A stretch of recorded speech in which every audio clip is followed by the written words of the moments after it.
Hi friends, அனைவருக்கும் வணக்கம். நகைக்கடன் வாங்கியிருக்கீங்களா? அப்போ உங்களுக்கான முக்கியமான 2 அப்டேட் வங்கிகள் கொடுத்துருக்காங்க. என்ன மாற்றங்கள் கொண்டு வரப்பட்டுள்ளது என்ற முழுமையான தகவல் தான் இந்த வீடியோவில் பார்க்க போகிறீங்க. வீடியோவை ஸ்கிப் பண்ணாம கடைசி வரைக்கும் பாருங்கள். வீடியோ பிடிச்சிருந்தா லைக் பண்ணுங்கள், கூடிய சப்ஸ்கிரைப் பண்ணுங்கள். வாங்க வீடியோக்குள்ளே போகலாம். தங்கக்கடன் விதிமுறைகளில் திருத்தங்களை ரிசர்வ் வங்கி கொண்டு வந்துள்ளது.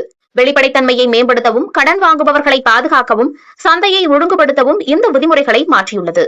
வங்கிகள் மற்றும் வங்கி அல்லாத நிதி நிறுவனங்கள் நகைகள், நாணயங்கள், தங்க பத்திரங்கள் அல்லது தங்கம் சார்ந்த பரஸ்பர நிதிகள் போன்ற எந்த வடிவத்திலும் தங்கம் வாங்குவதற்காக கடன் வழங்க தடை விதிக்கப்பட்டுள்ளது.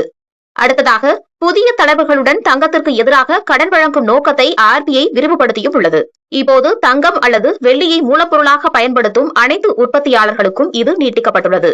3வது மற்றும் 4வது அடுக்கு நகரங்களில் உள்ள சிறிய நகர்ப்புற கூட்டுறவு வங்கிகள் இப்போது தங்க ஆதரவு கடன்களை வழங்க அனுமதிக்கப்படுகின்றன. மேலும் கோல்டு மெட்டல் லோன் திருப்பி செலுத்தும் காலம் 270 நாட்களாக நீட்டிக்கப்பட்டுள்ளது.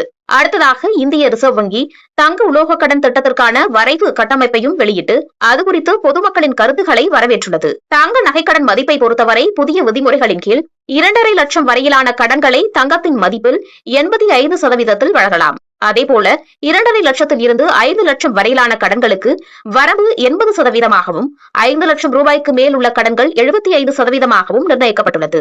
இதன் பொருள், கடன் வாங்குபவர்கள் இப்போது தங்கள் கடனின் அளவை பொறுத்து வெவ்வேறு கடன் மதிப்பு விகிதங்களை பெறுவார்கள். 2026வது வருடம் ஏப்ரல் 1ஆம் தேதி முதல் அமலுக்கு வரும் வகையில் புதிய விதிகளின் கீழ் கடன் வாங்குபவர்கள் இப்போது 12 மாதங்களுக்குள் அசல் மற்றும் வட்டி இரண்டையும் திருப்பி செலுத்த வேண்டும். முன்னதாக பலர் வட்டி தொகையை மட்டுமே செலுத்தி கடன்களை புதுப்பிப்பார்கள். தாமதங்கள் மற்றும் கடன் திருப்பி செலுத்தும் சுழற்சியை தடுக்க இந்த நடைமுறை இப்போது நிறுத்தப்பட்டுள்ளது. தங்க கடன் திருப்பி செலுத்தும் சுழற்சியில் அதிக ஒழுக்கத்தை கொண்டு வருவதே இந்த நடவடிக்கையின் முக்கிய நோக்கமாகவும் இருக்கிறது. அதேபோல ஏப்ரல் 1ஆம் தேதி 2026 முதல் கடன் வாங்கியவரால் கடன் முழுமையாக அடைக்கப்பட்டவுடன் கடன் வழங்குபவர்கள் அடகு வைத்த தங்கத்தை கடன் முடிந்த அதே நாளில் அல்லது 7 வேலை நாட்களுக்குள் திருப்பி தர வேண்டும். அவர்கள் அவ்வாறு செய்ய தவறினால் அபராதமும் விதிக்கப்படும். தாமதமாகும் ஒவ்வொரு நாளுக்கும் அபராதம் 5000 ரூபாய் என நிர்ணயிக்கப்பட்டுள்ளது. இந்த நடவடிக்கை கடன் வாங்குபவர்களை பாதுகாப்பதற்கும் அவர்களின் தங்கத்தை சரியான நேரத்தில் விடுவிப்பதை உறுதி செய்வதற்கும் பொருந்தும்.